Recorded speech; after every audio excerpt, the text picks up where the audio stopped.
Joining me now, I have the pleasure to introduce Dr. John Rogers. Congratulations, Dr. Rogers, on receiving the MRS Medal Award. Yeah, thank you. It's a great honor and a terrific recognition for the work that we've done, and the students and the collaborators and so on. It's an honor to be speaking to you. Now, your award citation reads, quoting here, for pioneering contributions to materials for diverse classes of bio-integrated electronic systems. Tell us about your work. So we've been interested in ideas in materials science that would allow you to take consumer electronic technology and render it into forms that are compatible with the human body. So away from rigid, planar, chip-type physical formats to thin, soft membranes that can interface with the brain or the heart, the bladder, the peripheral nervous system, the skin, to deliver all kinds of functionality that has diagnostic and therapeutic value, with the idea that advances in that kind of technology could have a beneficial impact on human health. That's the goal. Now, you have an award talk.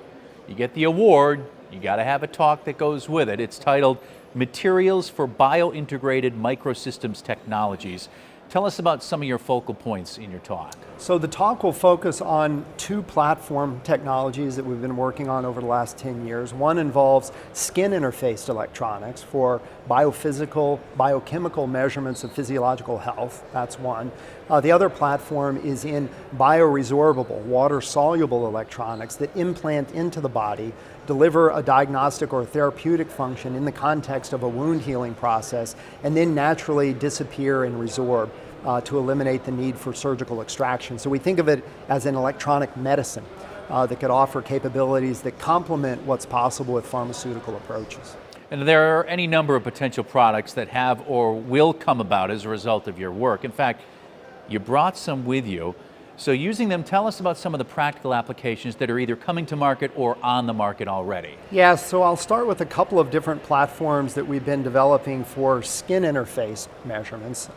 This one is actually sort of a lab-on-a-chip microfluidic platform that has mechanics that are sort of conformal to the skin. And so it's essentially a sticker is the way you can think about it, made out of soft silicone type materials that adheres to the surface of the skin and then captures minute amounts of sweat as it emerges from the skin, such that we can measure instantaneously the rate of sweat release, the total sweat loss, and we also have colorimetric chemical reagents housed in tiny reservoirs that allow us to do assessments of biomarker concentration in sweat. So we can determine electrolyte loss, we can determine lactate concentration in sweat, glucose, pH.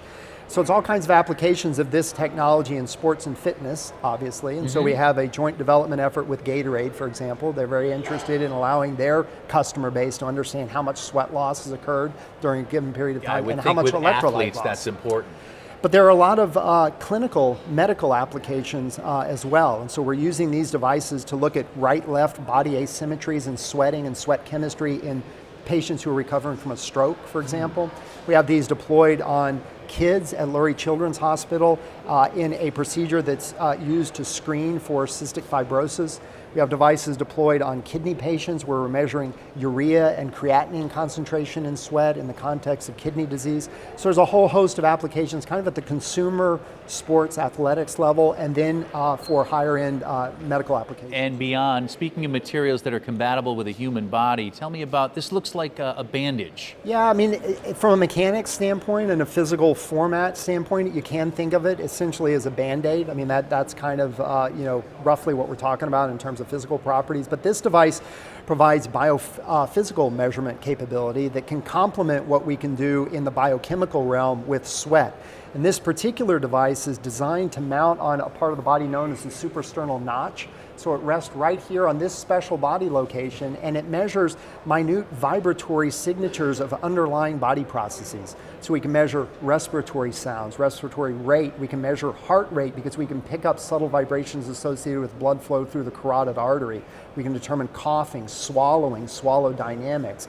And so we had these devices deployed on 100 stroke patients to monitor talk time in the context of aphasia, swallowing in the context of dysphagia. So it's a very unusual wearable device, uniquely characterized by the materials that we put together that allow this sort of soft, skin-compatible form factor, much different than what you would see in an Apple Watch or a Fitbit, allowing you to put a device on your throat, right, and make measurements at that location. Absolutely fascinating, certainly a bright future. What do you see, speaking to the future, and potential obstacles? Well, I think there are a lot of opportunities at the level of materials innovation to take electronics that have sort of dominated the consumer sector and adapt them for clinical medical applications. And I think the outcomes could be improvements in efficacy of healthcare delivery and also reductions in cost. And so we're very motivated by those kinds of opportunities. We work very closely with clinicians at our medical school to sort of identify the key unmet clinical needs and then bring innovations in materials science to bear on those needs and deploy things on actual patients and try to move things out into the real world. Dr. Rogers, thanks for your time. It was a pleasure speaking to you. Thank you.